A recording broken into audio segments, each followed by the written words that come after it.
ഓം ശുക്ലാംബരധരം വിഷ്ണും ശശിവർണം ചതുർഭുജം പ്രസന്നവദനം ധ്യായേത് സർവവിഘ്നോപശാന്തയേ. സദാശിവസമാരംഭാം ശങ്കരാചാര്യമധ്യമാം അസ്മദാചാര്യപര്യന്താം വന്ദേ ഗുരുപരമ്പരാം.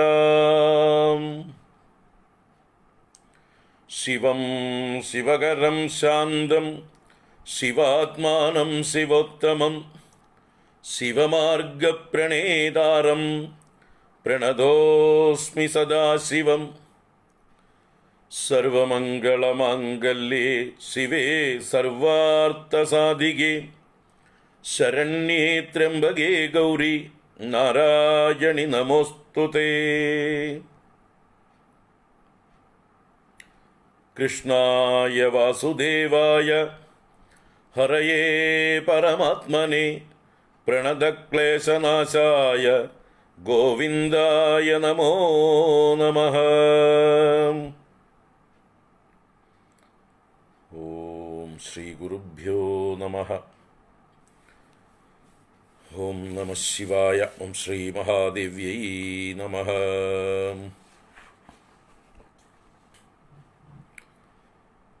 ഓം ദുർഗാ സപ്തശ്ലോകി എന്ന് പറയുന്ന 7 ശ്ലോകങ്ങൾ.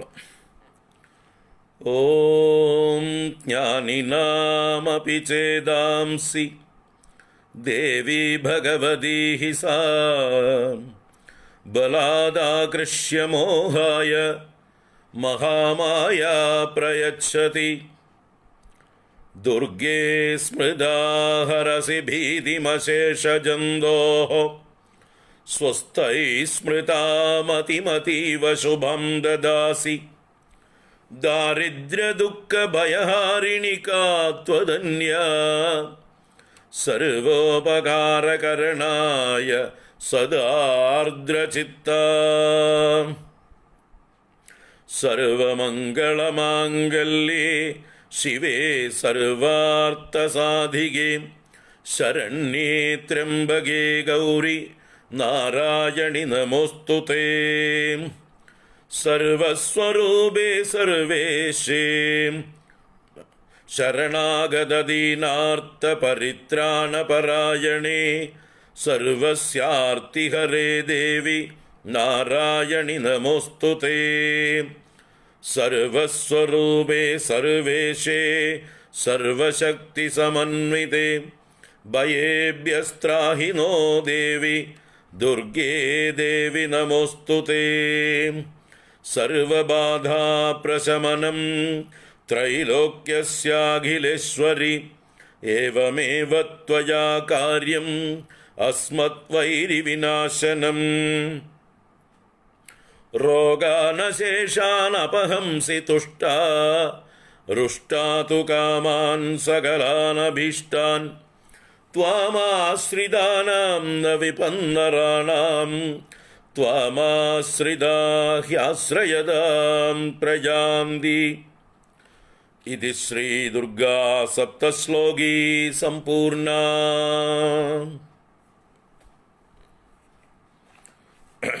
നമുക്ക് ദേവീ മാഹാത്മ്യം നമ്മൾ വിചാരം ചെയ്തുകൊണ്ടിരിക്കുകയാണ്. ഇന്നേക്ക് 3-ാം ദിവസം. എല്ലാവർക്കും അതിലേക്ക് സുസ്വാഗതം. കുറേ കാര്യങ്ങൾ കഴിഞ്ഞ 2 ദിവസങ്ങളായിട്ട് ആമുഖ രൂപത്തിൽ പറഞ്ഞു. ദേവി മാഹാത്മ്യം എന്ന അതിഗംഭീരമായിട്ടുള്ള ആ സ്തോത്ര രത്നത്തിലേക്ക് നമ്മൾ പ്രവേശിച്ചിട്ടില്ല. അതിൻ്റെ പാരായണത്തെ സംബന്ധിച്ചതായിട്ടുള്ള വിധികളെക്കുറിച്ചാണ് നമ്മൾ സംസാരിച്ചുകൊണ്ടിരുന്നത്. അതിൻ്റെ ആവശ്യകതയെക്കുറിച്ച് വളരെ നല്ല രീതിയിൽ തന്നെ നമ്മൾ പറഞ്ഞു. ആ പാരായണത്തിൻ്റെ അംഗങ്ങളായി മുന്നും പിന്നും ചൊല്ലേണ്ടതായിട്ടുള്ള ചില കാര്യങ്ങളൊക്കെ ഉണ്ട്. അത് ചൊല്ലേണ്ടതിൻ്റെ ആവശ്യകത എന്താണെന്ന് നമ്മൾ സൂചിപ്പിച്ചു. നമ്മുടെ ഈ ദേവീ മാഹാത്മ്യ പാരായണം എന്ന് പറഞ്ഞാൽ അതൊരു പൂജയാണ്. മറ്റ് പൂജകൾ നമ്മൾ ദ്രവ്യങ്ങളെ കൊണ്ട്, പുഷ്പങ്ങളെ കൊണ്ട് ധൂപദീപ നൈവേദ്യങ്ങളൊക്കെ സമർപ്പിക്കുന്നത് പോലെ ഇവിടെ സ്തോത്രം ചൊല്ലി ആ പാരായണം ഒരു പൂജയായിട്ട് ഭഗവതിയുടെ പാദങ്ങളിൽ സമർപ്പിക്കുകയാണ്. അപ്പോൾ ആ പൂജയ്ക്ക് മുമ്പുള്ള അംഗങ്ങളും പിന്നാലെയുള്ള അംഗങ്ങളും പോലെയാണ് ഇതിൻ്റെ മുമ്പും പിമ്പും പാരായണം ചെയ്യാനുള്ള കാര്യങ്ങൾ. ഇപ്പോൾ നമ്മൾ ഒരു സാധാരണ ഒരു പൂജ നിങ്ങൾ കണ്ടിട്ടുണ്ടാവും, നിങ്ങൾ ശ്രദ്ധിച്ചിട്ടുണ്ടാവും. പലർക്കും പൂജ എന്താണെന്ന് അറിയുക, പൂജ ചെയ്യുന്നവരുണ്ടാവും, പലരും പല രീതിയിൽ പൂജ ചെയ്യുന്നവരുണ്ടാവും. അപ്പോൾ ആ പൂജ എന്ന് പറയുമ്പോൾ നേരിട്ട് ചെന്ന് നമ്മൾ അങ്ങോട്ട് ഭഗവാനെയോ ഭഗവതിയോ അർച്ചന അങ്ങോട്ട് ആരംഭിക്കില്ല. അതിനു മുമ്പ് പല ഫോർമാലിറ്റികളുണ്ട്, പല ഉപചാരങ്ങളുണ്ട്. ഉപചാരങ്ങൾ എന്ന് വെച്ചാൽ ഫോർമാലിറ്റീസ്. അപ്പോൾ ആദ്യം എന്താ പറയുക, പൂജയ്ക്ക് നമ്മൾ മനസ്സുകൊണ്ടും ശരീരം കൊണ്ടും തയ്യാറാവണം, വേണ്ടേ? അപ്പോൾ അതിനെന്ത് വേണം? നമ്മുടെ ദേഹശുദ്ധിയാണ് പ്രഥമം. അതുപോലെ തന്നെ എവിടെ വെച്ചാണോ പൂജ കഴിക്കുന്നത് ആ സ്ഥലശുദ്ധി രണ്ടാമത്. അപ്പം നമ്മൾ സ്വയം ശുദ്ധരാവണു, ശരീരം വസ്ത്രം ഒക്കെ നല്ലപോലെ ശുദ്ധമായി, അല്ലേ? അതുപോലെ ശരീരത്തിൽ നമ്മൾ മംഗള ചിഹ്നങ്ങളായിരിക്കുന്ന കുറികളും മറ്റുമൊക്കെ അണിഞ്ഞ് നമ്മൾ പൂജയ്ക്ക് തയ്യാറായി ദേവിയെ വരവേൽക്കണം. കാരണം ദേവിയോ ദേവനോ നമ്മുടെ ഇഷ്ടദേവനെ നമ്മുടെ ഗൃഹത്തിലേക്ക് നമ്മൾ ആവഹിക്കുകയാണ്, നമ്മുടെ പൂജയ്ക്ക് ക്ഷണിക്കുകയാണ്, നമ്മൾ സൽക്കരിക്കാൻ പോവുകയാണ്. അപ്പോൾ എങ്ങനെയാണോ ഒരു VIP നിങ്ങളുടെ ഗൃഹത്തിലേക്ക് വരുമ്പോൾ നിങ്ങൾ ഏതൊക്കെ രീതിയിലാണ് അവരോട് പെരുമാറുക? ഇപ്പോൾ പ്രധാനമന്ത്രി നിങ്ങളുടെ വീട്ടിലേക്ക് വരണമെന്ന് വിചാരിക്കുക. നിങ്ങൾ ലുങ്കി ഉടുത്ത് കാഷ്വലായിട്ട് അങ്ങനെ നിന്ന് പല്ലും തേക്കാതെ കുളിക്കാതെ വരവേൽക്കുമോ? നിങ്ങൾ വീട്ടിൽ ചാരുകസേരയിൽ ചരിഞ്ഞ് കിടന്നുകൊണ്ട് പ്രധാനമന്ത്രിയോ വരൂ വരൂ എന്ന് പറഞ്ഞിട്ട് അവിടെ കിടന്നുകൊണ്ടിരിക്കുമോ? ഇല്ലല്ലോ. വരുന്ന ആളുടെ വലുപ്പത്തിനനുസരിച്ച് നമ്മൾ ഗൗരവിക്കും, അല്ലേ? ബഹുമാനിക്കും. അപ്പോൾ വരുന്ന ആൾ ഇന്ന ആളാണെന്ന് അറിഞ്ഞാൽ നമ്മൾ വീടൊക്കെ വൃത്തിയാക്കും, വീട് അലങ്കരിക്കും. നമ്മുടെ എന്താ പറയുക, പൂമുഖവും അതുപോലെയുള്ളതായിട്ടുള്ള സ്ഥലങ്ങളും മുറ്റവും ഒക്കെ അടിച്ച് വൃത്തിയാക്കി തുടച്ച് നല്ല ഫർണിച്ചറൊക്കെ നന്നായി ഡെക്കറേറ്റ് ചെയ്ത് വെക്കും. നമ്മൾ രാവിലെ നേരത്തെ എഴുന്നേറ്റ് കുളിക്കും, എന്നിട്ട് നല്ല വസ്ത്രങ്ങളൊക്കെ ധരിച്ച് തയ്യാറായി നിൽക്കും. വരുന്ന ആളെ സ്വീകരിക്കാനുള്ള ബൊക്കെ മുതലായതോ അല്ലെങ്കിൽ പൂർണ്ണകുംഭമോ താലപ്പൊലികളോ വാദ്യഘോഷങ്ങളോ കാല് കഴുകാനുള്ള വെള്ളമോ ഒക്കെ എടുത്തു വയ്ക്കും, അല്ലേ? അപ്പം എങ്ങനെയാണോ അങ്ങനെ ഒരു അതിഥിയെ, ഒരു വിശിഷ്ട അതിഥിയെ നമ്മുടെ ഗൃഹത്തിലേക്ക് സ്വീകരിക്കുന്നത്, അതുപോലെയാണ് നമ്മുടെ പൂജ എന്നുള്ളതായിട്ടുള്ള കാര്യവും. അപ്പോൾ ആ പൂജയ്ക്ക് മുമ്പായിട്ട് നമ്മൾ നമ്മുടെ ഗൃഹം, അതുപോലെ പൂജ ചെയ്യുന്ന സ്ഥലം, പൂജാമുറിയാണെങ്കിൽ പൂജാമുറി, എവിടെ വെച്ചിട്ടാണ് പൂജ കഴിക്കുന്ന ആ ഭാഗം, അതുപോലെ നമ്മുടെ ശരീരം, നമ്മുടെ വസ്ത്രം, ഇതെല്ലാം ഭംഗിയാക്കണം. കാരണം ഭഗവാനെ നമ്മൾ സ്വീകരിക്കാൻ പോവണം, അല്ലെങ്കിൽ നിങ്ങളുടെ ഭഗവതിയെ, ഇഷ്ടദേവതയെ സ്വീകരിക്കാനായിക്കൊണ്ട് ഒരുങ്ങുകയാണ്. അതിൻ്റെ അംഗങ്ങളായിട്ട് പല പൂജകളും ഉണ്ട്. അപ്പോൾ നേരിട്ട് അങ്ങോട്ട് ഈശ്വരനെ പൂജിക്കുകയല്ല, വിഗ്രഹത്തെ പൂജിക്കുകയല്ല. ആദ്യം അവനവനെ പൂജിക്കുന്നു. അവനവൻ പൂജയ്ക്ക് ഉപയോഗിക്കുന്നതായിട്ടുള്ള ദ്രവ്യങ്ങളൊക്കെ എന്താ പറയുക, പവിത്രമാക്കുന്നു. അതിന് പുണ്യാഹവാചനം എന്ന് പറയുന്നതായിട്ടുള്ള ആ തീർത്ഥത്തെ ആവഹിച്ചുകൊണ്ട് ആ തീർത്ഥം കൊണ്ട് എല്ലാ ദ്രവ്യങ്ങളെയും തളിച്ച് ശുദ്ധമാക്കി ഒക്കെ വയ്ക്കുന്നു. വരുന്നതായിട്ടുള്ള ദേവന് ഇരിക്കാനുള്ളതായിട്ടുള്ള പീഠം, ആസനം ഒക്കെ നമ്മൾ തയ്യാറാക്കുന്നു, അതും ശുദ്ധമാക്കി വയ്ക്കുന്നു. അങ്ങനെ എന്തൊക്കെ ആവശ്യങ്ങളുണ്ടോ അതൊക്കെ ആദ്യം തയ്യാറാക്കിയിട്ട് വേണം ഒരു അതിഥിയെ നമ്മൾ ആവഹിക്കാനായിക്കൊണ്ട്, ആവഹിക്കുക എന്ന് പറഞ്ഞാൽ ഇൻവൈറ്റ് ചെയ്യാനായിക്കൊണ്ട്, നമ്മുടെ ഗൃഹത്തിലേക്ക് വിളിച്ചു വരുത്താനായിക്കൊണ്ട്. അപ്പോൾ ആദ്യം എല്ലാം വെൽ പ്രിപ്പയർഡ് ആയിരിക്കണം നമ്മൾ. അപ്പോൾ അതിനൊരു ചിട്ടകളുണ്ട്. ആ ചിട്ടകളൊക്കെ നോക്കി നമ്മളെല്ലാം ഓക്കെ അല്ലേ എന്ന് നോക്കിയിട്ടാണ് ആളെ വിളിക്കാൻ തയ്യാറാവുക നമ്മൾ, അല്ലേ? എല്ലാം റെഡി ആവട്ടെ എന്നിട്ട് വേണം വിളിക്കാനെന്ന് നമ്മൾ പറയാറില്ലേ? ആരെങ്കിലും VIP വരുമ്പോൾ നമ്മളെല്ലാം ഒന്ന് തയ്യാറാക്കട്ടെ എന്നിട്ട് വേണം ആൾ വരാനായിക്കൊണ്ട്. അല്ല വന്ന് നിൽക്കുമ്പോൾ നമ്മൾ ഓരോന്നിനും ഓടാൻ പറ്റില്ല. വെള്ളം അവിടെ, തോർത്തവിടെ, കാല് തുടയ്ക്കാൻ, കൈ തുടയ്ക്കാൻ, കാല് കഴുകാനുള്ള വെള്ളം അവിടെ, ഇരിക്കാനുള്ള കസേര എവിടെ എന്ന് പറഞ്ഞിട്ട് ഓടാൻ പാടില്ല. അപ്പോൾ അതേപോലെ എങ്ങനെയാണോ പൂജയുടെ അംഗങ്ങളായിട്ട് നമ്മുടെ ശരീര പൂജ അഥവാ ആത്മപൂജ, ഭഗവാൻ ഇരിക്കാനുള്ളതായിട്ടുള്ള പീഠപൂജ, അതുപോലെ ദ്രവ്യങ്ങളൊക്കെ ശുദ്ധമാക്കുന്നതായിട്ടുള്ള പൂജ, ഗംഗാജലത്തെ ആവഹിക്കുന്ന അല്ലെങ്കിൽ പുണ്യാഹത്തെ ആവഹിക്കുന്നതായിട്ടുള്ള ആ കർമ്മങ്ങൾ ഇതെല്ലാം ചെയ്തിട്ടാണ് പിന്നെ ആവാഹനം എന്നുള്ള കർമ്മത്തിലേക്ക് ഇറങ്ങുക. ധ്യാനം, ആവാഹനം ചെയ്ത് നമ്മുടെ പൂജിക്കുന്ന ദേവതയെ അവിടേക്ക് വരുത്തി ആസനത്തിലിരിക്കാൻ പറഞ്ഞ് അർഘ്യം, പാദ്യം, ആചമനീയം എന്നൊക്കെ പറഞ്ഞ് കാല് കഴുകൽ, കൈ കഴുകൽ, മുഖം കഴുകൽ, പിന്നെ വേണമെങ്കിൽ കുളിക്കാനുള്ള സ്നാനത്തിനുള്ളതായിട്ടുള്ള ദ്രവ്യങ്ങൾ ഇങ്ങനെ ക്രമത്തിൽ സമർപ്പിച്ചിട്ട് വസ്ത്രങ്ങളൊക്കെ കൊടുത്ത് അലങ്കാരങ്ങളൊക്കെ കൊടുത്ത് തയ്യാറായതിന് ശേഷമാണ് പിന്നെയാണ് നമ്മൾ ആളെ സ്തുതിക്കൽ. അതാണ് അർച്ചന എന്ന് പറയുന്നത്. അപ്പോൾ അർച്ചന ആദ്യമേ അർച്ചനയല്ല.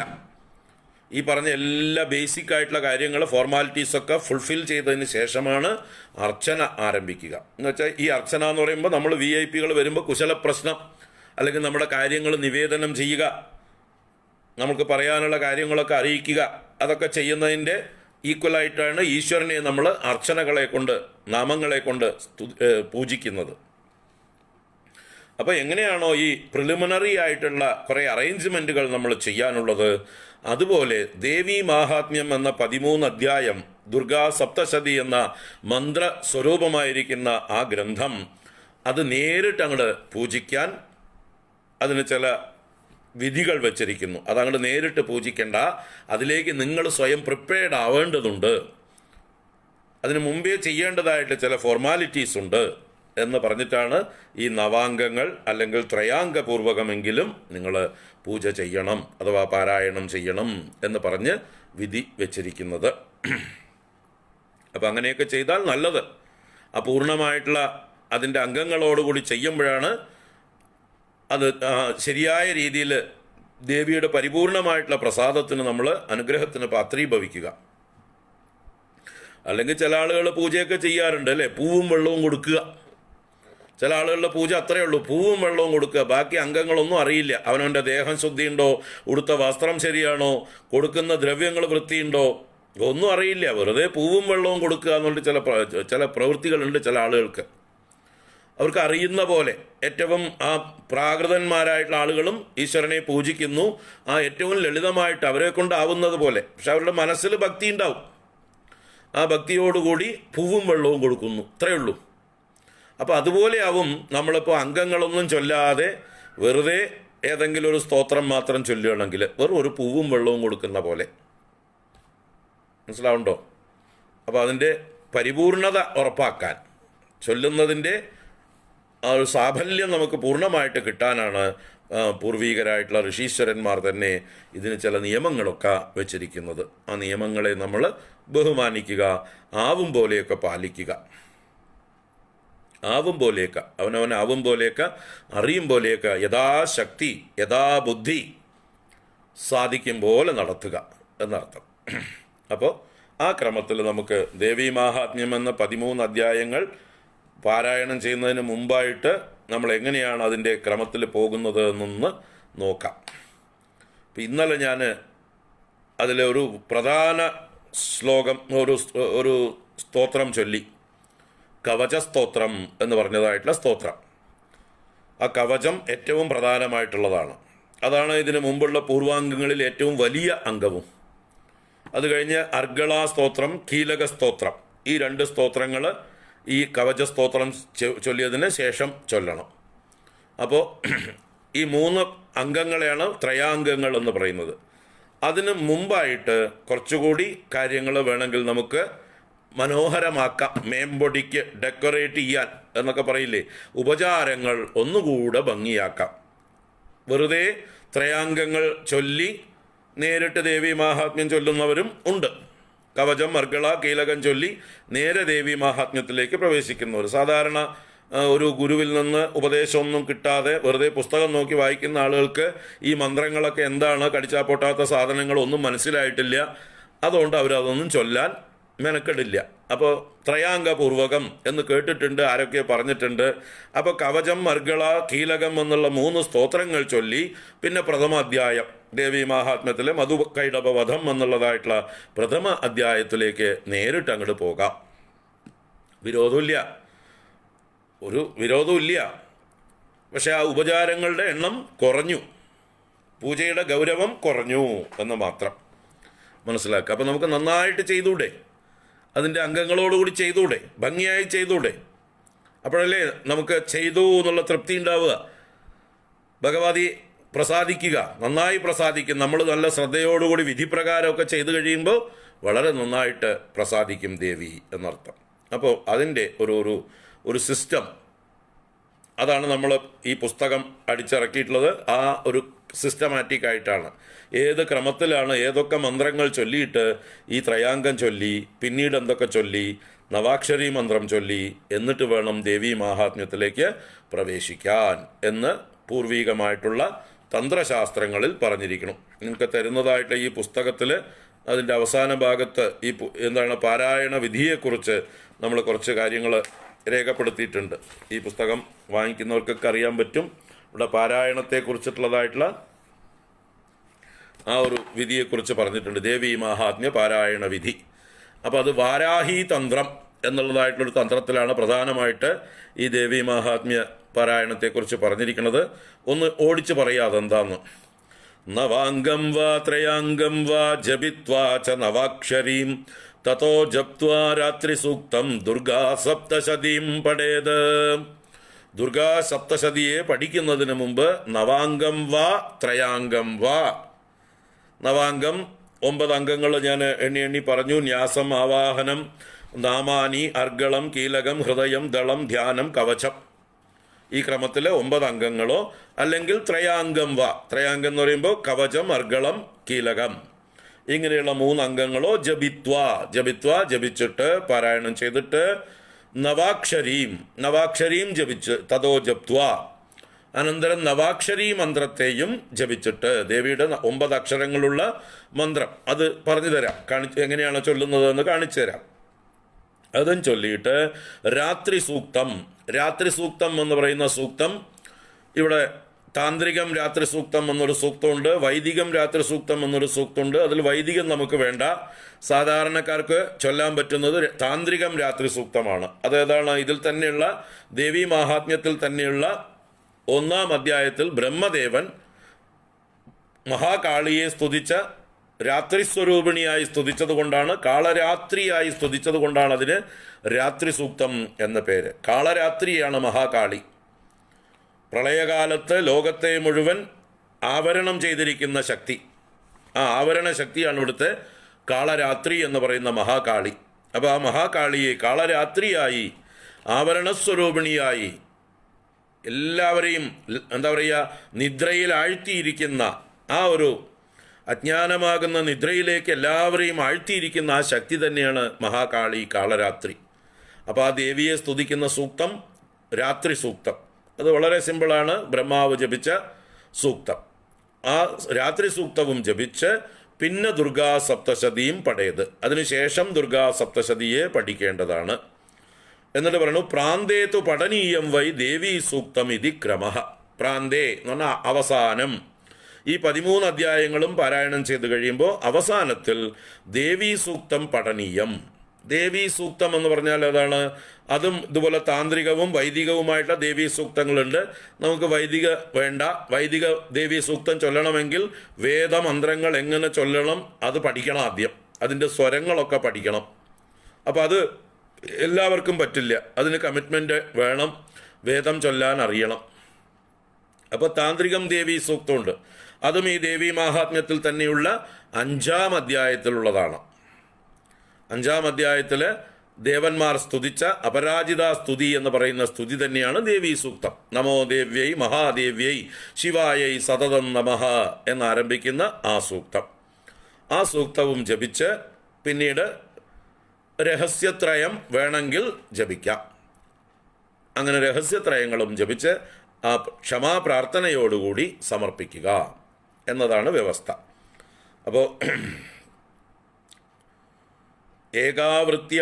ഏകാവൃത്യൗ അശക്തസ്യ കങ്കാളീതി ത്രിഭിർദിനൈഃ തദശക്തഃ പടേദേവം പാടോയം വിപ്രകാരതഃ. ഒറ്റ തവണയായിട്ട് ഒരു ദിവസം തന്നെ ഇതെല്ലാം കൂടി ചൊല്ലാൻ അശക്തനായിരിക്കുന്ന ഒരാൾക്ക് 3 ദിവസങ്ങളെ കൊണ്ട് ചൊല്ലാം എന്ന് പറഞ്ഞിരിക്കുന്നു.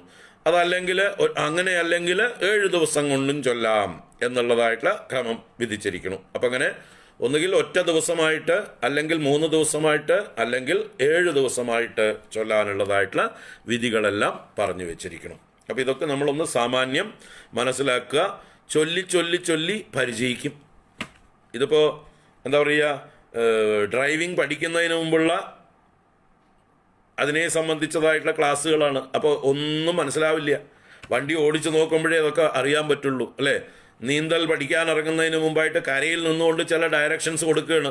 അത് നീന്തി പരിശീലിക്കുമ്പോഴാണ് അത് എന്താണെന്ന് മനസ്സിലാവുക, എന്തിനാണ് അതൊക്കെ പറഞ്ഞതെന്ന് മനസ്സിലാവുക. അപ്പോൾ അതുപോലെ നമുക്കിനി നീന്താൻ ഇറങ്ങാം, ഈ കുളത്തിലേക്ക് അങ്ങോട്ട് ചാടാം. ഏത് കുളം? ദേവീ മാഹാത്മ്യം എന്ന ആ പാരായണ കുളത്തിലേക്ക് അങ്ങോട്ട് ചാടിക്കഴിയുമ്പോൾ പിന്നെ നമുക്ക് എന്തൊക്കെയാണ് വേണ്ടതെന്ന് തന്നെ പഠിച്ചോളും നമ്മൾ. അപ്പോൾ ഇത് സാമാന്യം ആമുഖമായിട്ട് ഇത്രയും കൂടി അറിഞ്ഞിരിക്കുക. ഇനി സ്വാമി ഇതിൻ്റെ പാരായണത്തിൻ്റെ ആദ്യ ഭാഗം ഇന്ന് എത്ര നേരമുണ്ടോ അത്രയും നേരം കൊണ്ട് എങ്ങനെയാണ് ചൊല്ലേണ്ടതെന്ന് പറഞ്ഞു പോവാം. ഒരിക്കൽ ഒരു മോഡൽ, ഒരു സാമ്പിൾ കാണിച്ചു തരാൻ വേണ്ടിയിട്ടാണ്, നിങ്ങൾക്കൊരു ബോധമുണ്ടാവാനായിട്ട് ഇതെന്താ സാധനം എന്ന് ഒരു ഇൻട്രൊഡക്ഷന് വേണ്ടിയിട്ട് പാരായണം ക്രമത്തിൽ എങ്ങനെയാണെന്ന് പറഞ്ഞു പോവാം. ആദ്യം സങ്കല്പം എന്നുള്ളതായിട്ടുള്ള ഒരു ഇതാണ്. നമ്മളിതാ ദേവീ മാഹാത്മ്യ പാരായണം ചെയ്യാൻ പോകുന്നു എന്ന് സ്വയം ഒരു ഡിസിഷൻ എടുത്ത്, ഒരു കമ്മിറ്റ്മെൻറ്റ് സ്വയം ദേവിയോട് പറയുന്ന പോലെ പറയണം. ദേവി, ഞാനിതാ അമ്മയെ സ്തുതിക്കുന്നതായിട്ടുള്ള ദേവീ മാഹാത്മ്യ പാരായണം ആരംഭിക്കുകയാണ്.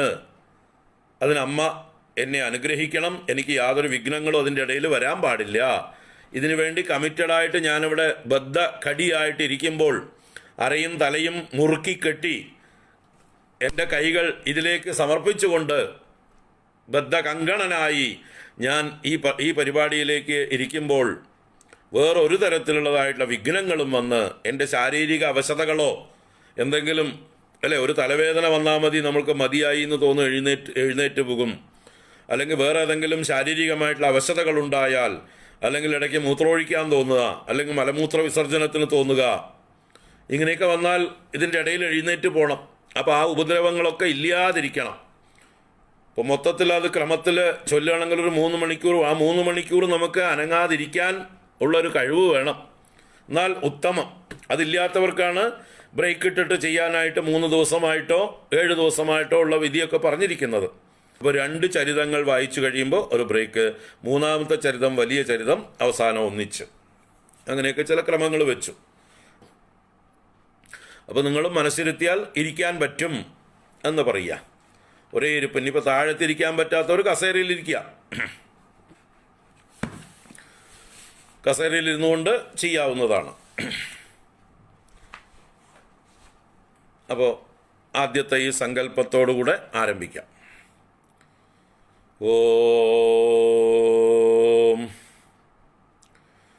ഓം ശ്രീ ഗണേശ ശാരദാ ഗുരുഭ്യോ നമഃ. ഓം നമശ്ചണ്ഡികായൈ. ശുക്ലാംബരധരം വിഷ്ണും ശശിവർണം ചതുർഭുജം പ്രസന്നവദനം ധ്യായേത് സർവവിഘ്നോപശാന്തയേ. ഓം ഭൂർഭുവസ്സുവരോം മമോപാത്ത സമസ്തദുരിതക്ഷയദ്വാരാ ശ്രീപരമേശ്വരീ പ്രീത്യർത്ഥം അസ്മാകം സർവേഷാം സകുടുംബാനാം ക്ഷേമസ്ഥൈര്യവീര്യവിജയായുരാരോഗ്യൈശ്വര്യാണാം അഭിവൃദ്ധ്യർത്ഥം സമസ്തമംഗളാവാപ്ത്യർത്ഥം ശ്രീജഗദംബാ പ്രസാദേന സർവാപന്നിവൃത്യർത്ഥം സകലബാധാനിവൃത്യർത്ഥം സർവാഭീഷ്ടഫലാവാപ്ത്യർത്ഥം ധർമാർത്ഥകാമമോക്ഷചതുർവിധബലപുരുഷാർത്ഥസിദ്ധ്യർത്ഥം ശ്രീമഹാകാളീ മഹാലക്ഷ്മീ മഹാസരസ്വതി പ്രസാദസിദ്ധ്യർത്ഥം ത്രയാംഗപാരായണപൂർവകം ശ്രീദേവീ മാഹാത്മ്യപാരായണം കരിഷ്യേ. അപ്പം ഇത് ചൊല്ലുമ്പോൾ 2 കൈകളും ഇങ്ങനെ ചേർത്ത് വെക്കാവുന്നതാണ് പറ്റുമെങ്കിൽ. ഇല്ലെങ്കിൽ മനസ്സങ്ങോട്ട് ഉറപ്പിച്ച് അങ്ങോട്ട് ചൊല്ലിയാലും മതി. ഇത് ഞാൻ ഇന്നലെ പറഞ്ഞു തന്നത് എന്തിനാണെന്ന്. ഈ കൈകളെ കൊണ്ടാണ് നമ്മൾ പണികളെടുക്കുന്നത്. അപ്പോൾ മറ്റൊരു പണിക്കും ഇനി പോവില്ല ഇത് തീരുന്നത് വരെ എന്ന് പ്രതിജ്ഞ ചെയ്യണം. വേറൊരു പണിയില്ല ഇത് കഴിയുന്നത് വരെ. ഐ എം കമ്മിറ്റഡ്,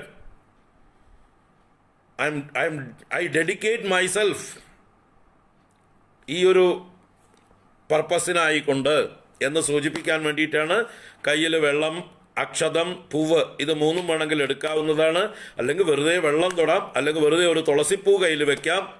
ഇതൊക്കെ ഒരു സത്യത്തിന് വേണ്ടി ചെയ്യുന്നതാണ്. നമ്മൾ തന്നെ സ്വയം ഒരു സത്യപ്രതിജ്ഞ ചെയ്യണത് ഒരു പ്രതിജ്ഞയാണ്. നമ്മൾ നമ്മളോട് തന്നെ ദേവിയോടും വാഗ്ദാനം ചെയ്യണം, ഞാനിത് സമർപ്പിതനാകുന്നു, ഞാൻ ഇനി ഇത് കഴിഞ്ഞല്ലാതെ എഴുന്നേൽക്കില്ല എന്ന് പറയുന്നതാണ്. അപ്പം ഇങ്ങനൊരു സങ്കല്പം. അത് കഴിഞ്ഞ് 2 മന്ത്രങ്ങൾ ചൊല്ലാവുന്നതാണ്. അതിൻ്റെ പേരാണ്, ഒന്നാമത്തെ മന്ത്രം ശാപോദ്ധാര മന്ത്രം, മറ്റൊരു മന്ത്രം ഉത്കീലന മന്ത്രം. ഇങ്ങനെ 2 മന്ത്രങ്ങളുണ്ട്. ഇതിൽ ശാപോദ്ധാര മന്ത്രം എന്ന് പറഞ്ഞാൽ നമ്മൾ ജന്മാന്തരങ്ങളായും ഈ ജന്മത്തിലും അറിഞ്ഞോ അറിയാതെയോ പല ആളുകളെയും വേദനിപ്പിച്ചിട്ടുണ്ടാവും. ആ വേദനിപ്പിച്ച ആളുകളുടെ മനസ്സ് നൊന്തത് നമ്മുടെ ജീവിതത്തിൽ ദുരിതങ്ങളായിട്ട് വരും. അവരുടെ ശാപം എന്ന് പറയുന്ന, അവർ നമ്മളെ നോക്കിയിട്ട് നീ അങ്ങനെയായിപ്പോ ഇങ്ങനെയായിപ്പോ എന്നിങ്ങനെ ശപിക്കേണ്ട കാര്യമൊന്നുമില്ല. അവരുടെ മനസ്സ് നൊന്താൽ മതി. ആരെയൊക്കെ നമ്മൾ വേദനിപ്പിച്ചിട്ടുണ്ടോ, ഈ ജന്മത്തിലാവാം പൂർവ്വജന്മങ്ങളിലാവാം, അപ്പോൾ അവരുടെയൊക്കെ മനസ്താപം നമ്മുടെ ജീവിതത്തിൽ ശാപമായി ദുരിതങ്ങളായി വരും, വിഘ്നങ്ങളായി വരും. അപ്പോൾ നമ്മൾ ഈ ദേവീ മാഹാത്മ്യ പാരായണം എന്നുള്ള പ്രവൃത്തിക്ക് ഇറങ്ങി പുറപ്പെടുമ്പോൾ വലിയ തടസ്സങ്ങളൊക്കെ ഉണ്ടാവും. അപ്പോൾ ആ തടസ്സങ്ങളൊക്കെ നീങ്ങിക്കിട്ടാനായിക്കൊണ്ട് ഇനിയും നമ്മൾ ആരെയും വേദനിപ്പിക്കില്ല എന്നുള്ളതായിട്ടൊരു സങ്കല്പവും ഉള്ളിൽ ചെയ്തുകൊണ്ട് ദേവിയുടെ പ്രിയപ്പെട്ട ഭക്തനാവാൻ വേണ്ടിയുള്ളൊരു ശ്രമമാണ് നമ്മുടെ ഭാഗത്ത് നിന്ന്. കാരണം ഈ പ്രപഞ്ചം മുഴുവൻ ദേവിയാണ്, ദേവിയുടെ മൂർത്തിയാണ് ഈ പ്രപഞ്ചം. അപ്പം നമ്മൾ ആരെങ്കിലുമൊക്കെ വേദനിപ്പിച്ചിട്ടുണ്ടെങ്കിൽ അത് ആരെയാ വേദനിപ്പിക്കണത്? ഒരു കണക്കിന് നോക്കിയാൽ ദേവിയെ തന്നെയല്ലേ വേദനിപ്പിക്കുന്നത്. മറ്റുള്ളവരെ വേദനിപ്പിക്കുന്നത് ദേവിയെ പീഡിപ്പിക്കൽ തന്നെയാണ്. അപ്പോൾ ദേവിയോടുള്ള ഒരു ക്ഷമാപണം കൂടിയാണത്. മുമ്പ് ഞാൻ അറിവില്ലായ്മ കൊണ്ട് പല രൂപത്തിലിരിക്കുന്ന അമ്മയെ വേദനിപ്പിച്ചു, അതിന് ഞാൻ ക്ഷമാപണം ചെയ്യുന്നു. ഇനിയും ഭാവിയിലും ഞാൻ ആവുന്നത്ര ആരെയും വേദനിപ്പിക്കാതെ നോക്കിക്കോളാം. കാരണം ആരെങ്കിലും വേദനിപ്പിക്കുന്നത് അമ്മയെ വേദനിപ്പിക്കും. കാരണം അമ്മയുടെ മക്കളാണ് ലോകം മുഴുവൻ, അല്ലെങ്കിൽ അമ്മയുടെ തന്നെ ശരീരമാണ് ഈ ലോകം, പല തലത്തിലും പറയാം. അപ്പോൾ നമ്മൾ ലോകത്തിൽ ആരെ വേദനിപ്പിക്കുന്നതും അത് ഭഗവതിയെ വേദനിപ്പിക്കുന്നതിന് തുല്യം തന്നെയാണ്. അപ്പോൾ ഇനിമേലിൽ അത് ചെയ്യില്ല എന്നുള്ളൊരു സങ്കല്പവും കൂടി ഉള്ളിലെടുത്തുകൊണ്ട് നമ്മൾ ഈ ശാപോദ്ധാര മന്ത്രം ചൊല്ലിയാൽ നമുക്ക് എന്താ പറയുക, ദേവിയുടെ പരിപൂർണ അനുഗ്രഹം ഉണ്ടാകും. വിഘ്നങ്ങളൊന്നും ഇല്ലാതെ നമ്മൾ ഉദ്ദേശിച്ച കാര്യം പൂർത്തീകരിക്കാൻ സാധിക്കും. അതുപോലെ ഉത്കീലന മന്ത്രം എന്നുള്ള അടുത്ത മന്ത്രം, അത് എന്താ പറയുക, നമ്മുടെ വഴികൾ തുറന്നു കിട്ടാനുള്ളതായിട്ടുള്ള മന്ത്രം തന്നെയാണ്. എല്ലാ വഴികളും തുറന്നു കിട്ടി നമ്മൾ എന്ത് ബലമാണ് വേണമെന്ന് ആഗ്രഹിച്ചുകൊണ്ട് ചൊല്ലുന്നത്, ആ ബലം സാധിക്കാൻ സഫലമാകാൻ വേണ്ടി സഹായിക്കുന്ന മന്ത്രമാണ്. അപ്പോൾ അതിൽ ശാപോദ്ധാര മന്ത്രം എന്ന മന്ത്രം 7 പ്രാവശ്യം ചൊല്ലണം. ഉത്കീലന മന്ത്രം 21 പ്രാവശ്യം ചൊല്ലണം. എങ്ങനെയാണ് ചൊല്ലുന്നതെന്ന് നോക്കി കേട്ടോളൂ. അപ്പോൾ ശാപോദ്ധാര മന്ത്രം 7 പ്രാവശ്യമാണ് ചൊല്ലേണ്ടത്.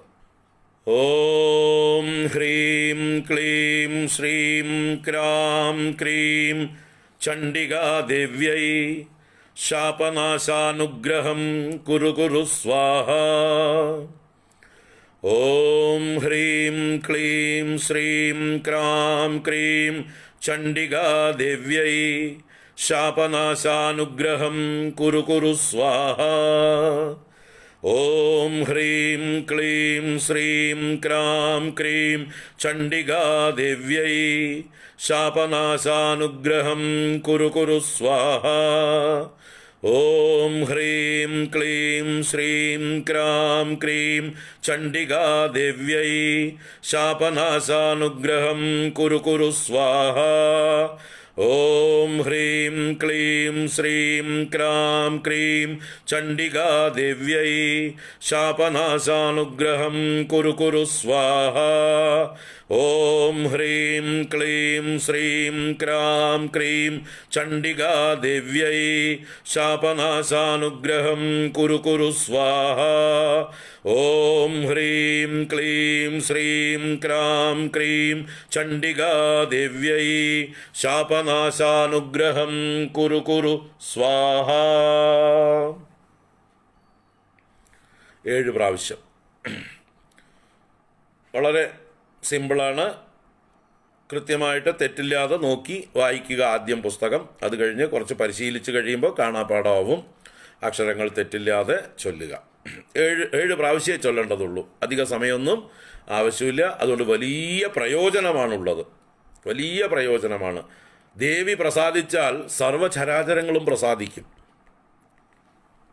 കാരണം ദേവി തന്നെയാണ് എല്ലാറ്റിൻ്റെയും ആത്മാ.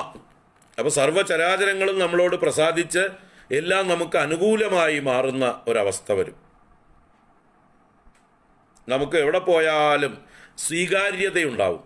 എല്ലാവരും നമ്മളെ അനുകൂലിക്കുന്നവരായി സഹായിക്കുന്നവരായി ഭവിക്കും. എവിടെ പോയാലും ഒരു വിഘ്നങ്ങളില്ലാതെ കാര്യങ്ങൾ നടക്കുന്ന മാതിരി എല്ലാം തുറന്നു കിട്ടും നമുക്ക്.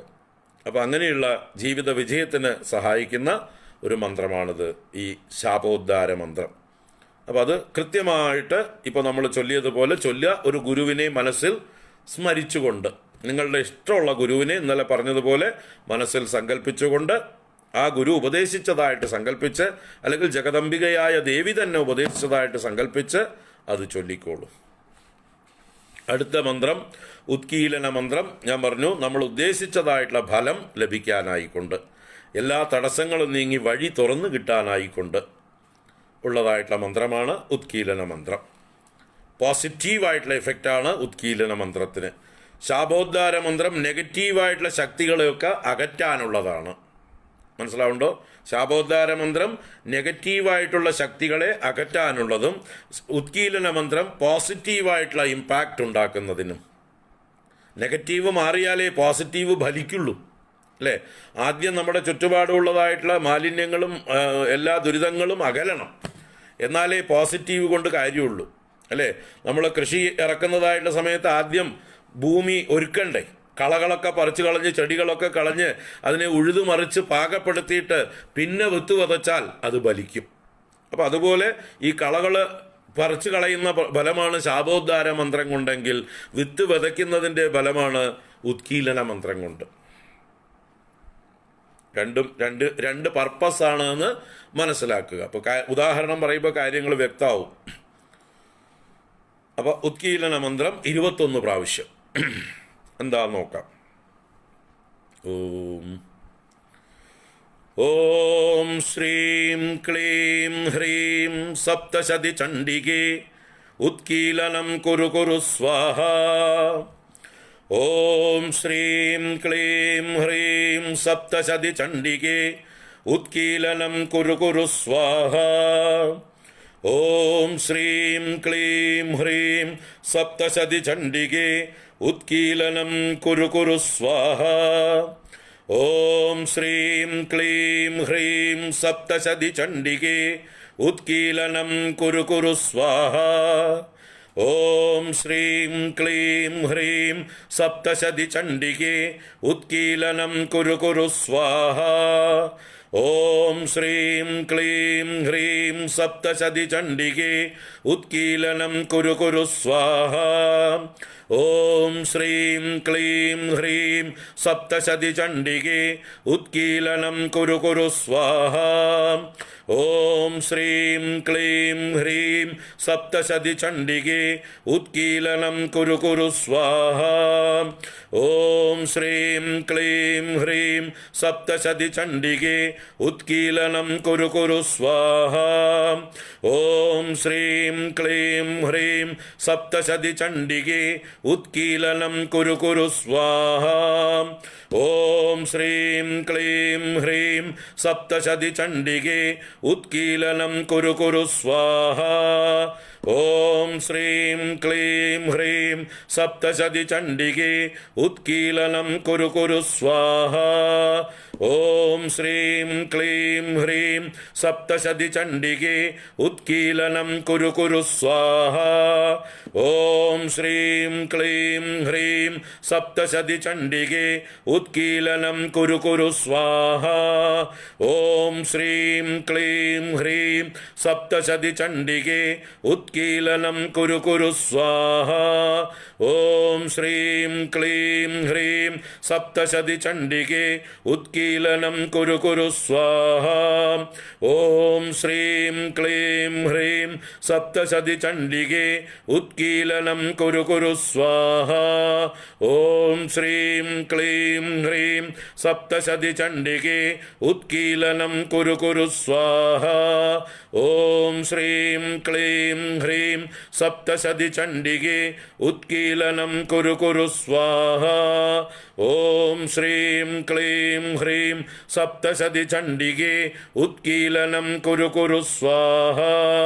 ഓം ശ്രീം ക്ലീം ഹ്രീം സപ്തശതി ചണ്ഡികേ ഉത്കീലനം കുരു കുരു സ്വാഹ.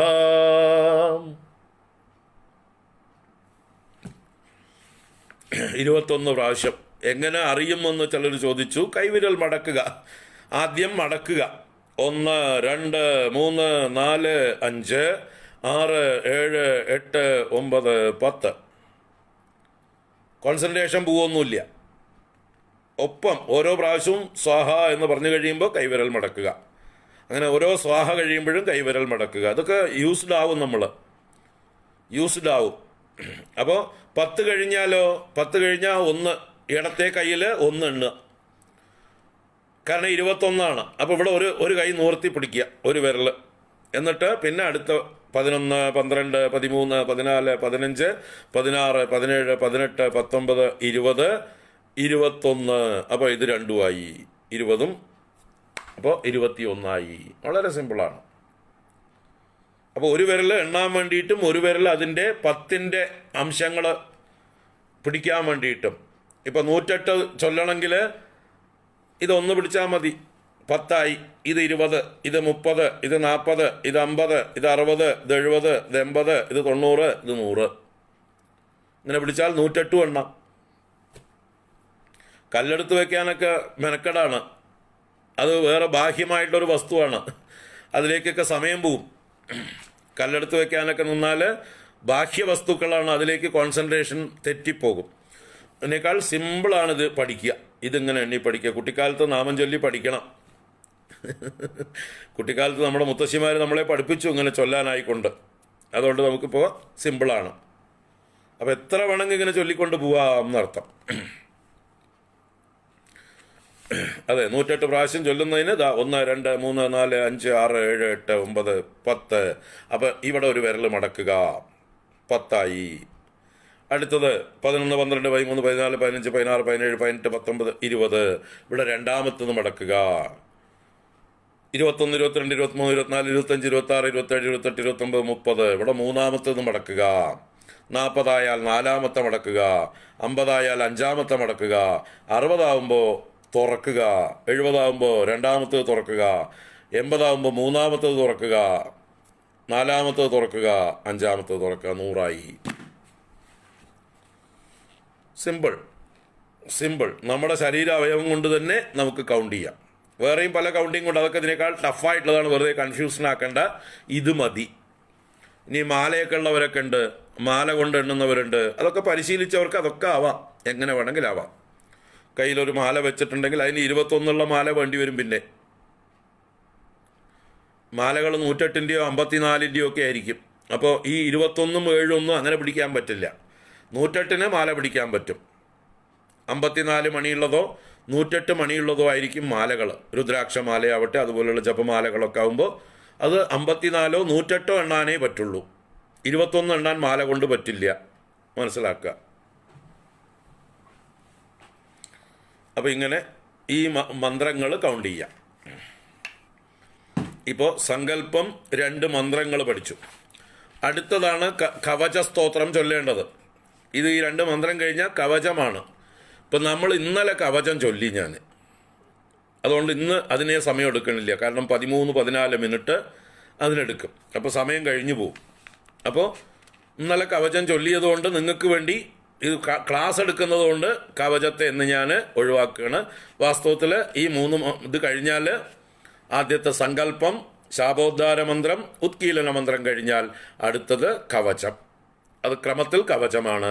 ഇന്ന് ഞാൻ തൽക്കാലം ക്ലാസ് എടുക്കുന്നത് കൊണ്ട് കവചം സ്കിപ്പ് ചെയ്യണു. കാരണം ഇന്നലെ ചൊല്ലിക്കേൾപ്പിച്ചു, 13 മിനിറ്റോളം എടുത്തു ഇന്നലെ.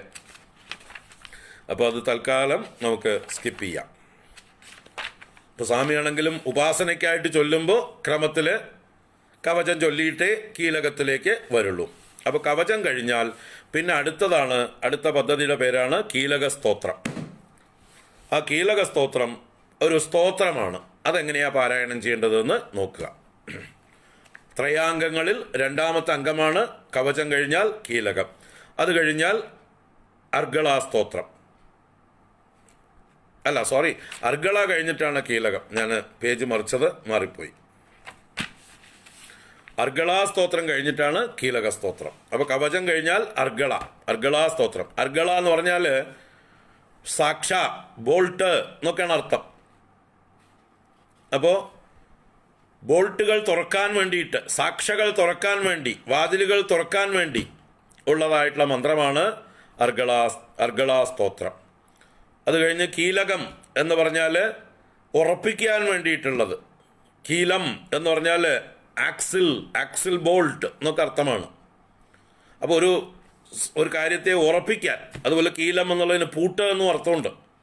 പൂട്ടിട്ട് പൂട്ടുന്നത് പോലെ പൂട്ടാൻ ഒക്കെ ആയിട്ടുള്ള മന്ത്രമാണ് കീലക മന്ത്രം. അപ്പോൾ നമ്മൾ ചൊല്ലുന്നതായിട്ടുള്ള കാര്യങ്ങളുടെ ഒരു പൂർണ്ണതയുണ്ടാവാൻ, സാഫല്യമുണ്ടാവാൻ വേണ്ടി ഉറപ്പിക്കാൻ വേണ്ടിയിട്ടുള്ള മന്ത്രം കീലക സ്തോത്രം.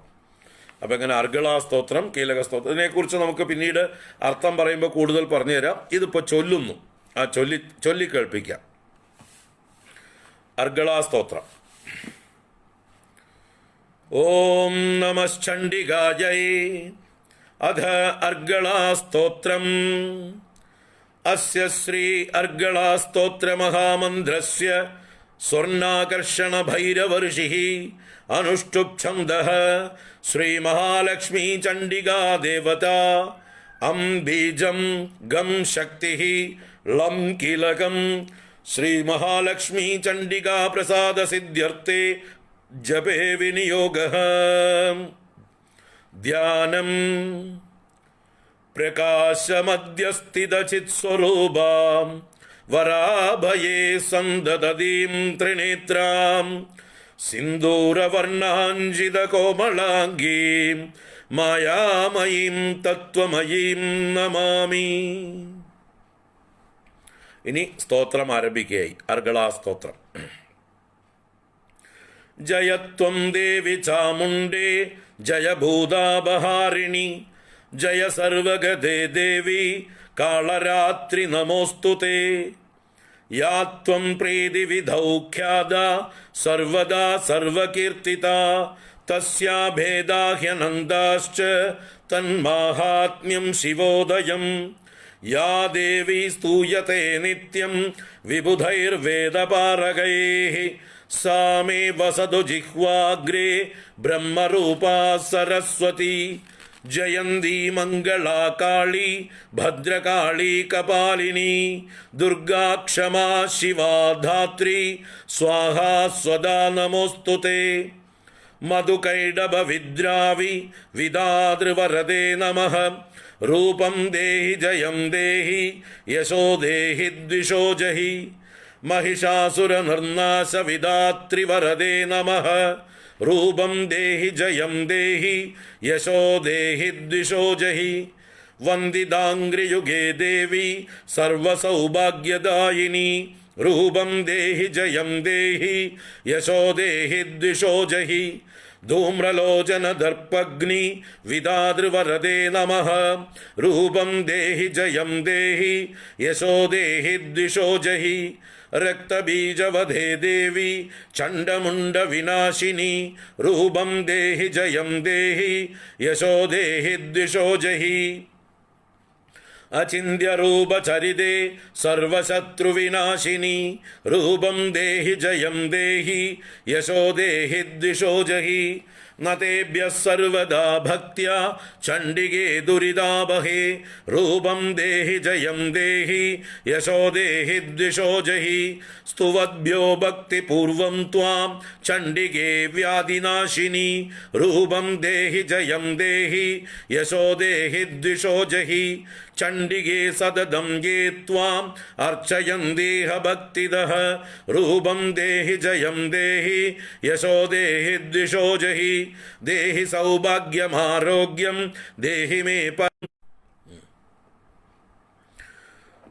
ദേഹി സൗഭാഗ്യമാരോഗ്യം ദേഹി മേ പരമം സുഖം രൂപം ദേഹി ജയം ദേഹി യശോ ദേഹി ദ്വിഷോ ജഹി വിദേഹി ദ്വിഷദാം നാശം വിദേഹി ബലമുച്ഛകൈഃ രൂപം ദേഹി ജയം ദേഹി യശോ ദേഹി ദ്വിഷോ ജഹി വിദേഹി ദേവി കല്യാണം വിദേഹി വിപുലാം ശ്രിയം രൂപം ദേഹി ജയം ദേഹി യശോ ദേഹി ദ്വിഷോ ജഹി വിദ്യാവന്തം യശസ്വന്തം ലക്ഷ്മീവന്തം ച മാം കുരു രൂപം ദേഹി ജയം ദേഹി യശോ ദേഹി ദ്വിഷോ ജഹി പ്രചണ്ഡ ദൈത്യദർപ്പഗ്നേ ചണ്ഡികേ പ്രണതായ മേ രൂപം ദേഹി ജയം ദേഹി യശോ ദേഹി ദ്വിഷോ ജഹി ചതുർഭുജേ ചതുർവക്ത്ര സംസ്തുതേ പരമേശ്വരി രൂപം ദേഹി ജയം ദേഹി യശോ ദേഹി ദ്വിഷോ ജഹി കൃഷ്ണേന സംസ്തുതേ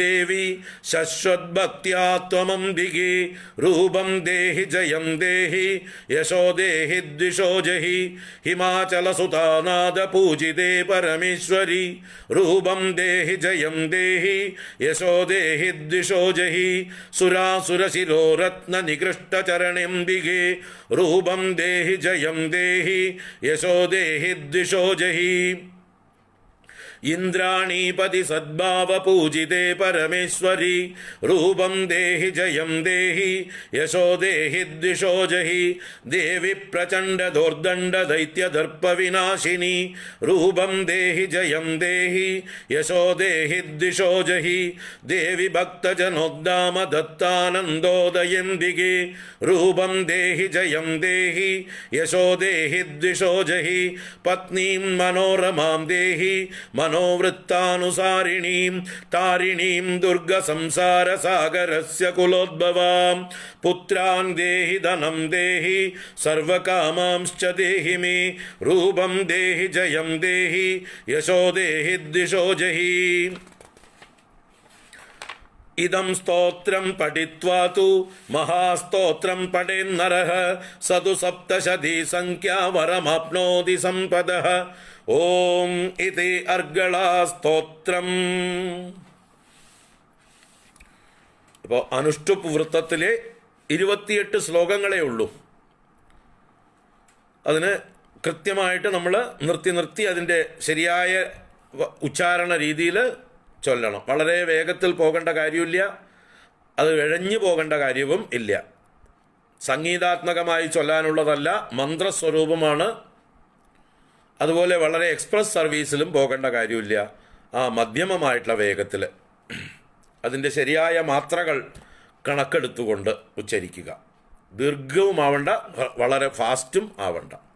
28 ശ്ലോകങ്ങളേ ഉള്ളൂ. അപ്പോൾ ഇതാണ് അർഗളാസ്തോത്രം. അടുത്തത് കീലക സ്തോത്രം എന്ന സ്തോത്രമാണ്. അതും കൂടി ഇന്ന് ചൊല്ലിയിട്ട് ഇന്ന് നിർത്താം. അത് വളരെ ചെറിയ സ്തോത്രമാണ്. 14 ശ്ലോകങ്ങളേ ഉള്ളൂ. അർഗളാസ്തോത്രം 28 ആണെങ്കിൽ കീലകം 14 ശ്ലോകങ്ങളേ ഉള്ളൂ. അത് ചൊല്ലി കേൾപ്പിക്കാം. അത് കഴിഞ്ഞിട്ട് ഇന്ന് നിർത്താം. ബാക്കി നാളെ തുടരാം.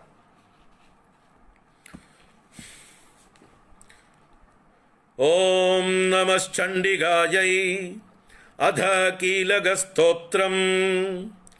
അസ്യ ശ്രീകീലകസ്തോത്രമഹാമന്ത്രസ്യ വിശുദ്ധജ്ഞാന ഋഷിഃ അനുഷ്ഠുപ് ഛന്ദഃ ശ്രീചണ്ഡികാ ദേവതാ. ക്ലാം ബീജം ക്ലീം ശക്തിഃ ക്ലൂം കീലകം ശ്രീചണ്ഡികാ പ്രസാദ സിദ്ധ്യർത്ഥേ ജപേ വിനിയോഗഃ. ധ്യാനം ശോണപ്രഭം സോമകലാവദംസം പാണിസ്ഫുരത് പഞ്ചശരേക്ഷു ചാപം പ്രാണപ്രിയം നൗമി പിനാകപാണേ കോണത്രയസ്തം കുലദൈവതം നഃ.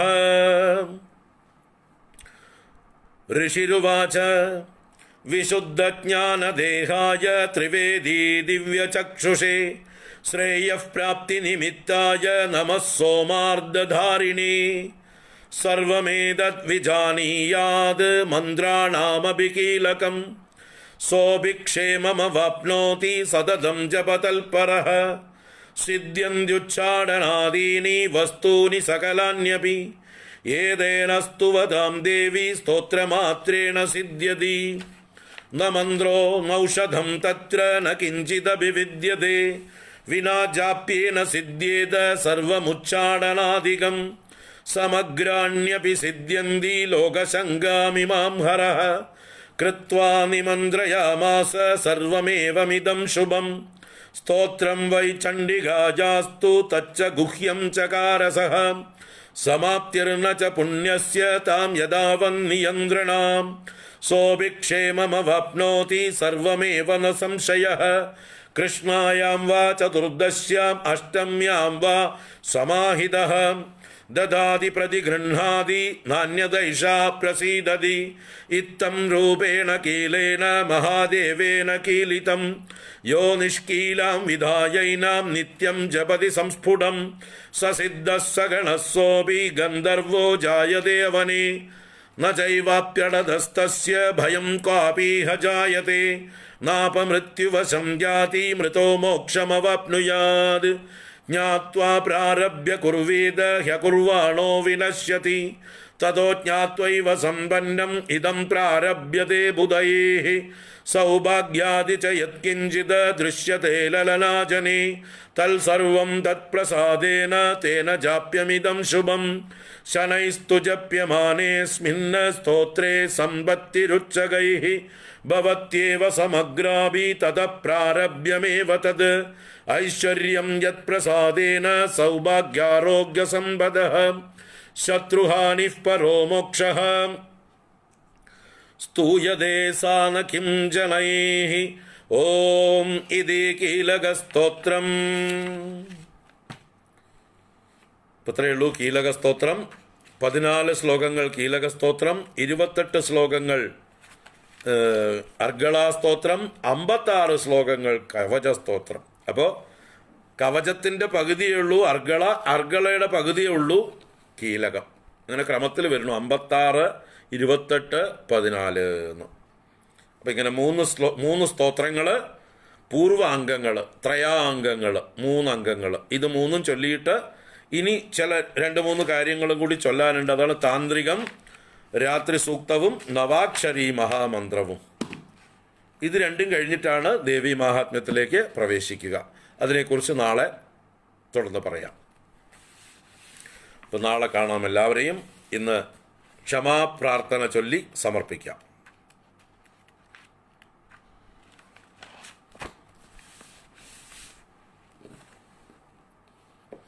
ഓം